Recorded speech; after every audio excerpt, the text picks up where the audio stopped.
Hello friend, very good morning. Welcome to my channel, The Exceptional Academy. First of all, I apologize to you guys for the disrupting the class. दरअसल बात ये था कि मेरी grand mother की death हो गई थी, जिसके कारण से जो सोशल प्रोग्राम विलेज में ऑर्गेनाइज होता है, जिसको तिरही कहते हैं, उसमें मैं बिजी था, जिसके कारण से इतने दिन तक मैं आप लोगों के बीच में प्रेजेंट नहीं हो पाया. Now our class will be continue on the daily basis. And once again sorry for that disrupting the class. Okay. तो आज हम लोग बात करें वन नेशन वन इलेक्शन के बारे में. पॉलिटी का पोर्शन है वन नेशन वन इलेक्शन, जो अभी न्यूज़ में बना हुआ है. जैसा कि आप लोग को पता है कि लोकसभा का इलेक्शन होने वाला है, तो वन नेशन वन इलेक्शन का प्रोविज़न बहुत ही चर्चा में इसमें चल रहा है. रिसेंटली हमारे प्रेसिडेंट श्रीमती द्रौपदी मुर्मू के द्वारा ये पार्लियामेंट में प्रोविज़न रखा गया.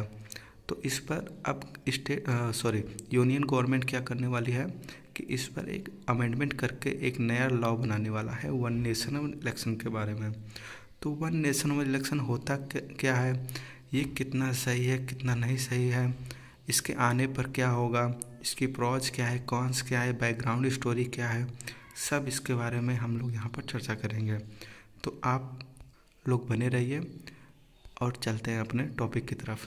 देखिए, वन नेशन वन इलेक्शन, जिसको शॉर्ट में ONOE कहते हैं, यह रिफ़र करता है the idea of holding the simultaneous poll, मतलब कि एक साथ चुनाव ऑर्गेनाइज करना. अब देखिए, स्टेट असेंबली का चुनाव अलग किया जाता है अलग टाइम पर, और लोकसभा का चुनाव हम लोग देखते हैं कभी और टाइम पर होता है. तो ये जो अलग अलग टाइम पर हो रहा है सेपरेट, इसको एक साथ ऑर्गेनाइज करना कि जब लोकसभा का चुनाव होगा तो स्टेट असेंबली का उसके साथ ही चुनाव करवाया जाए. ओके, आप लोग समझ गए होंगे कि मतलब कि स्टेट असेंबलीज और लोकसभा का चुनाव जो अलग अलग होता है उसको एक साथ ऑर्गेनाइज करना, एक साथ इलेक्शन करवाना. जब लोकसभा का चुनाव हो रहा है तो उसी ही टाइम स्टेट असेंबली का भी चुनाव कर देना. अगर हम इसको लिखना चाहें तो ये कह सकते हैं कि refer to the idea of the holding of the simultaneous for the state assembly and the Lok Sabha instead of किसके बजाय, सेपरेट इलेक्शन के बजाय. यह हो गया हमारा वन नेशन वन इलेक्शन का मेन डिफिनीसन. अब इसके प्रोज और कॉन्स क्या हैं, इसको जानने के पहले हम थोड़ा इसके बैकग्राउंड स्टोरी के बारे में जान लेते हैं. वन नेशन वन इलेक्शन का नॉर्म्स जो है वो 1967 से चला आ रहा है इंडिया में. मतलब ये सबसे पहले इसके बारे में कानून कब बनाया गया, 1967 में. और अगर बात करें कि हमारे देश में जो साइमल्टेनियस इलेक्शन है, मतलब वन नेशन वन इलेक्शन का जो रंग रूप देखा जाता है, उस टाइप का जो इलेक्शन है, कब कब एक साथ इलेक्शन ऑर्गेनाइज हो चुकी है, कंडक्ट हो चुकी है, लोकसभा का चुनाव, स्टेट असेंबली का चुनाव एक साथ.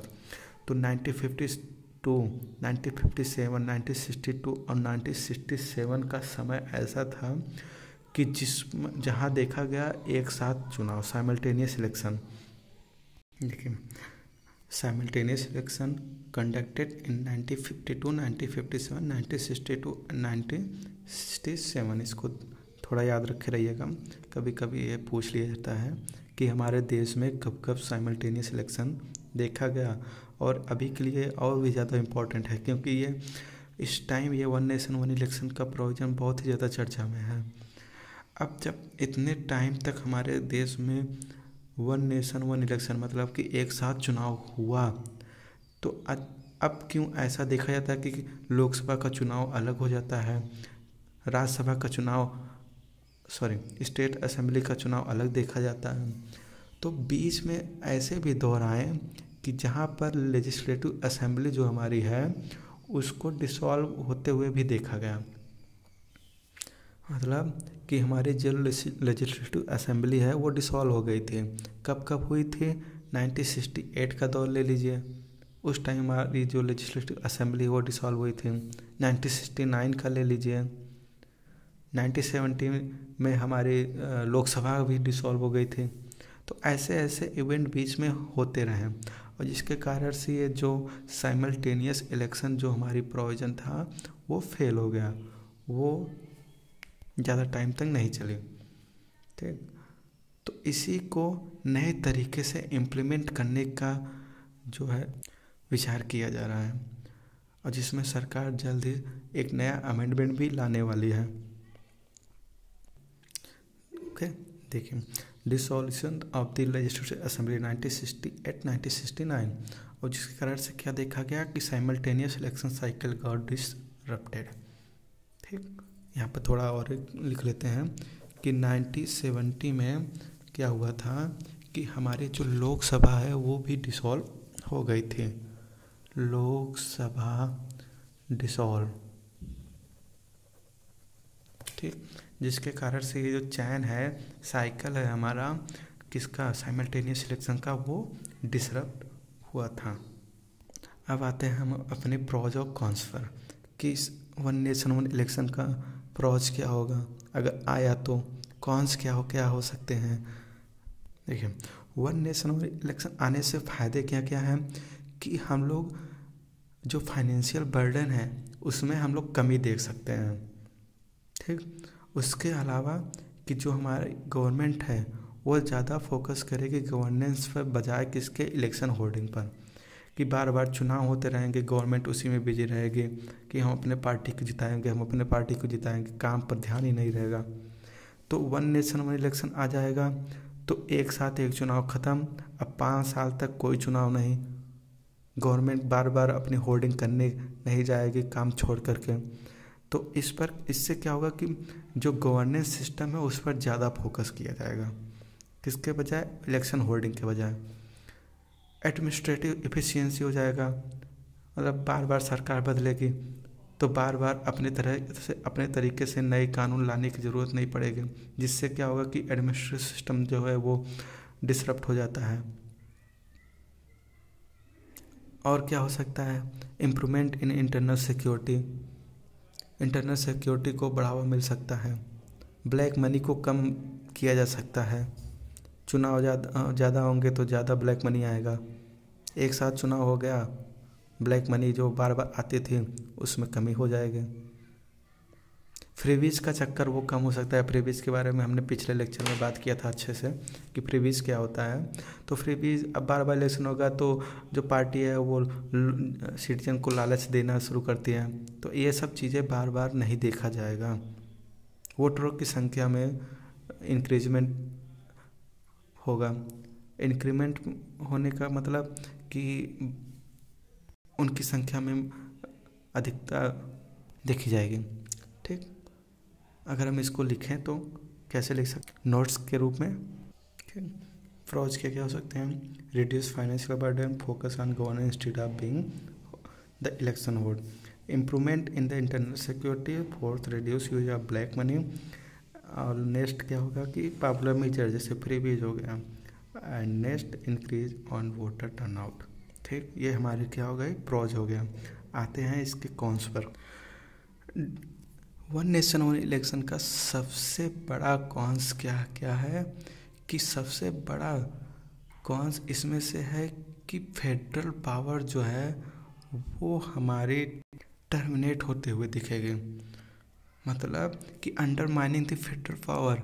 इसका मतलब क्या हुआ कि जो हमारी रीजनल पार्टी है वो इलेक्शन से रोल आउट हो जाएगा, उनका कुछ रोल ही नहीं रह जाएगा। एक जो क्षेत्रीय पार्टी है वो उठ ही नहीं पाएगी, उठने की बात छोड़िए वो इलेक्शन में पार्टिसिपेट ही नहीं कर पाएगी।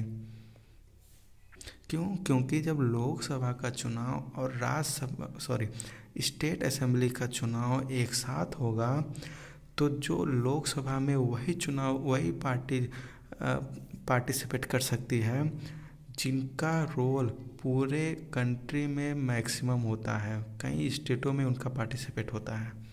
तो इससे क्या होगा कि वो क्षेत्रीय पार्टी जो होगी वो इलेक्शन में खड़ी ही नहीं हो पाएगी। तो इससे क्या होगा कि एक डेमोक्रेटिक फेलियर हो जाएगा एक देश का।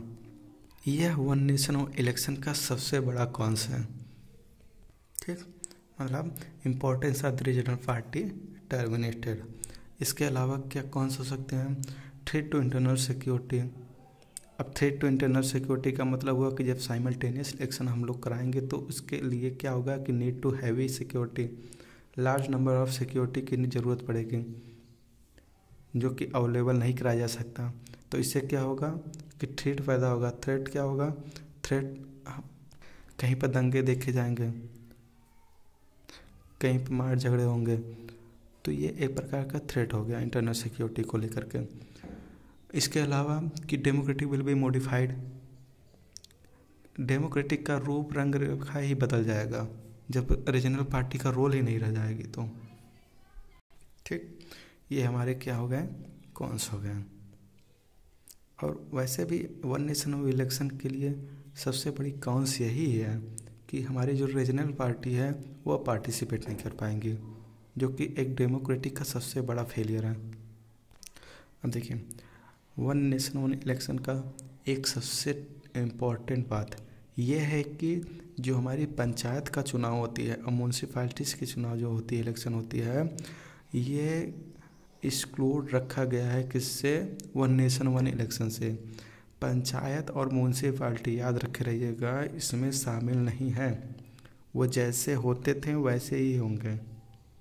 ठीक, panchayat and municipalities excluded from the one nation one election, इसमें नहीं है। इसको अच्छे से याद रखे रहिएगा। अब प्रोज और कॉन्स के बाद हम लोग जान लेते हैं कि चैलेंजेस क्या क्या हो सकते हैं वन नेशन वन इलेक्शन के आने पर। अब देखिए, चैलेंजेस बहुत हो सकते हैं। हमारे कॉन्स्टिट्यूशनल में अलग अलग आर्टिकल है, प्रोविजन रखा गया किसको लेकर के? चुनाव को लेकर के।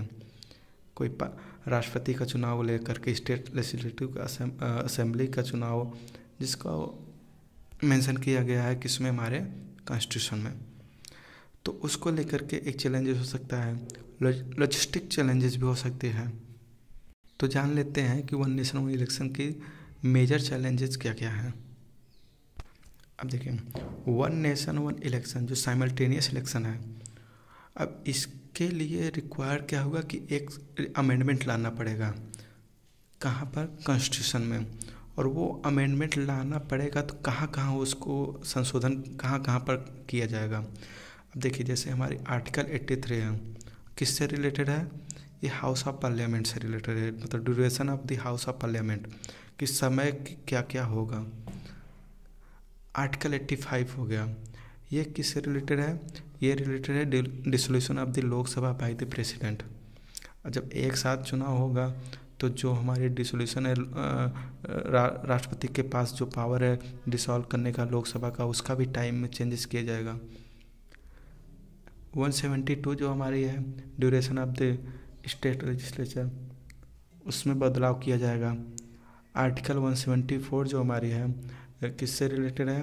ये रिलेटेड है dissolution of the state legislature. ठीक है, मतलब 172 था वो ड्यूरेशन था, और 174 जो है वो डिजॉल्विंग प्रोसेस है किसका? स्टेट लेजिस्लेचर का। आर्टिकल 356 इसमें बदलाव करना पड़ेगा। ये किससे रिलेटेड है? ये imposition of the president rule in states. इतने सारे चेंजेस लाना पड़ेगा वन नेशन इलेक्शन में अमेंडमेंट के लिए, और ये इतना आसान नहीं है। इसको मतलब जो ये कॉन्स्टिट्यूशन अमेंडमेंट रिक्वायर है, ये इसमें बदलाव करने के लिए रिक्वायरमेंट होगा किसका? 50% रेटिफिकेशन ऑफ द स्टेट, मतलब 50% स्टेट का सहमति चाहिए इसमें चेंजेस करने के लिए। ठीक, चैलेंजेस में पहला चैलेंजेस क्या हो जाएगा कि जो हमारी 5 आर्टिकल है कॉन्स्टिट्यूशन का, उसमें बदलाव करना पड़ेगा। कौन कौन से आर्टिकल 83 है जो कि रिलेट है किससे? Duration of the house of parliament. Article 85 relating to the resolution of the Lok Sabha by the president. Article 172 कहता है किसके बारे में? Duration of the state registration के बारे में। आर्टिकल 174 ये किससे रिलेटेड है? ये डिसोल्यूशन ऑफ द लेजिस्लेचर के बारे में है। आर्टिकल 356 क्या कहता है कि imposition of the president rule in state. इतने सारे 5 जो हमारी कॉन्स्टिट्यूशन के आर्टिकल हैं उसमें बदलाव करना पड़ेगा। और ये बदलाव कैसे होगा? 50% ऑफ द स्टेट का रिक्वायरमेंट होगा कॉन्स्टिट्यूशनल अमेंडमेंट के लिए। दूसरा चैलेंजेस क्या है? दूसरा चैलेंज है कि लॉजिस्टिक चैलेंज। और लॉजिस्टिक चैलेंज में क्या होगा कि जब एक साथ चुनाव होगा तो लार्ज नंबर ऑफ ईवीएम की नीड होगी, मतलब कि अरेंज करना पड़ेगा maximum number of EVM machine को ज़्यादा से ज़्यादा अरेंज करना होगा। और उसके अलावा जो हमारा वोटर वेरीफाइड पेपर है उसको भी ज़्यादा से ज़्यादा मात्रा में रखना पड़ेगा, ठीक है। और क्या हो सकता है लॉजिस्टिक में? Deploying the force. हमको क्या होगा कि फोर्स की ज़्यादा से ज़्यादा ज़रूरत पड़ेगी पूरे कंट्री में इलेक्शन ऑर्गेनाइज करने के लिए, ठीक। ये हमारे क्या हो गए? चैलेंजेस हो गया। 2 चैलेंजेस, कॉन्स्टिट्यूशनल अमेंडमेंट और सेकेंड इज लॉजिस्टिक चैलेंजेस, ठीक। कुछ हम इसके रिकमेंडेशन के बारे में बात कर लेते हैं कि कौन कौन सी कमेटी रिकमेंड की थी वन नेशन वन इलेक्शन और कब कब की थी। देखिए 1983 में प्रपोज किया गया था, मतलब सबसे पहले साइमल्टेनियस इलेक्शन का। और 117th लॉ कमीशन के तहत जो हमारी कमेटी बैठी जिसको हेड किए थे EM सुदर्शन नरसिम्हन, जिनके द्वारा कमेटी को हेड किया गया। ये हमारी कुछ इम्पोर्टेंट रिकमेंडेशन थी कमेटी का कि इसको याद रख रहिएगा कि EM सुदर्शन नरसिम्हन जो थे 2015 में इनकी कमेटी के दौरान वन नेशन इलेक्शन का रिकमेंडेशन आया था, ठीक। तो हम लोग यहाँ पर वन नेशन वन इलेक्शन का डिटेल में बात किए हैं। इसकी प्रोज क्या है, कॉन्स क्या है, डिफिनीसन, चैलेंजेस कौन कौन सी है, इसके बारे में डिटेल में बात की।